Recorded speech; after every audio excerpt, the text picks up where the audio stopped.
ജിമ്മിൽ വരാന് നിങ്ങൾക്ക് മടിയാണോ? ആ മടി ഇല്ലാതാക്കാനുള്ള ഒരു സീക്രറ്റ് ഞാൻ പറഞ്ഞു. നിങ്ങളുടെ ഡെയിലി ലൈഫ് ജസ്റ്റ് ഒന്ന് നിങ്ങൾ റിവൈൻഡ് ചെയ്ത് നോക്കുകയാണെങ്കിൽ നിങ്ങൾ എന്തെല്ലാം കാര്യങ്ങളിൽ എൻഗേജ് ആവുന്നുണ്ട്, ഒരു ദിവസം നിങ്ങൾ എന്തെല്ലാം കാര്യങ്ങൾ ചെയ്യുന്നുണ്ട്. നമ്മൾ ഓരോ ദിവസവും വൈകുന്നേരം ഫ്രണ്ട്സിന്റെ കൂടെ ചായ കുടിക്കാൻ പോകുന്നുണ്ട്, നൈറ്റ് ഫുഡ് കഴിക്കാൻ പോകും, സിനിമക്ക് പോകും, വീക്കെൻഡിലോ അല്ലെങ്കിൽ മന്ത്ലി ചിലപ്പോൾ ഒന്നോ രണ്ടോ ട്രിപ്പ് പോകും. പല പരിപാടികളും നമ്മൾ എൻഗേജ് ആവും. ഇതൊന്നും നമ്മൾ ഒരിക്കലും മാറ്റി വെക്കാറില്ല. നമ്മൾ എന്തായാലും നമ്മളെ ഹാപ്പിനെസിന് വേണ്ടിയിട്ട് എല്ലാം നമ്മൾ ചെയ്യും. അതെന്തുകൊണ്ടാണ് നിങ്ങൾ ചിന്തിച്ചിട്ടുണ്ടോ? അപ്പൊ ഈ പറഞ്ഞ സംഭവങ്ങളൊക്കെ നമ്മൾ ചെയ്യണം എന്തുകൊണ്ടാ അറിയോ? പ്രയോറിറ്റി. നമ്മളെ ലൈഫിൽ, ഡെയിലി ലൈഫിലാണെന്നുണ്ടെങ്കിൽ നമ്മുടെ ലൈഫിലാണെന്നുണ്ടെങ്കിലും നമ്മൾ കൊടുക്കുന്ന പ്രയോറിറ്റി ആണ്. അത് നമ്മൾ കൊടുക്കുന്ന പ്രയോറിറ്റി എന്താണോ അതേ നമ്മൾ ലൈഫിൽ ചെയ്യുള്ളൂ, അതിനെ നമ്മൾ മുൻഗണന കൊടുക്കുള്ളൂ. നിങ്ങളെ ശരീരത്തിന്, നിങ്ങളുടെ ഹെൽത്തിന് നിങ്ങൾക്ക് പ്രയോറിറ്റി കൊടുക്കാൻ കഴിയില്ല എന്നുണ്ടെങ്കിൽ നിങ്ങൾ ഒരിക്കലും പ്രോപ്പറായിട്ട് ജിമ്മിന് വരില്ല.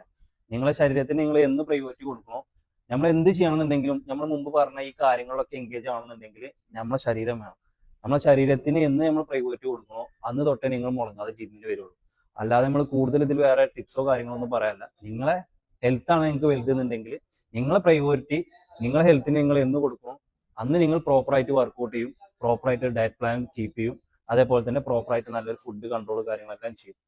നമ്മുടെ ശരീരത്തിന് നമ്മൾ ഡെയിലി നിങ്ങൾ കൂടുതൽ സമയമൊന്നും മാറ്റി വെക്കണ്ട, ഒരു 1 hour നിങ്ങളെ ശരീരത്തിന് നിങ്ങൾക്ക് വേണ്ടി മാറ്റി വെക്ക്, നിങ്ങളെ റിസൾട്ട് നിങ്ങൾ തേടി വരും. അപ്പൊ ഈ ഒരു ടിപ്പ് എനിക്ക് പറഞ്ഞുതരാനുള്ളൂ. ജിമ്മിന് മടിയുള്ള സുഹൃത്തിന് നിങ്ങൾ ഇതൊന്ന് മെൻഷൻ ചെയ്തോ, അല്ല ഈ വീഡിയോ ഒന്ന് അയച്ചു കൊടുത്തോ. Okay, stay health.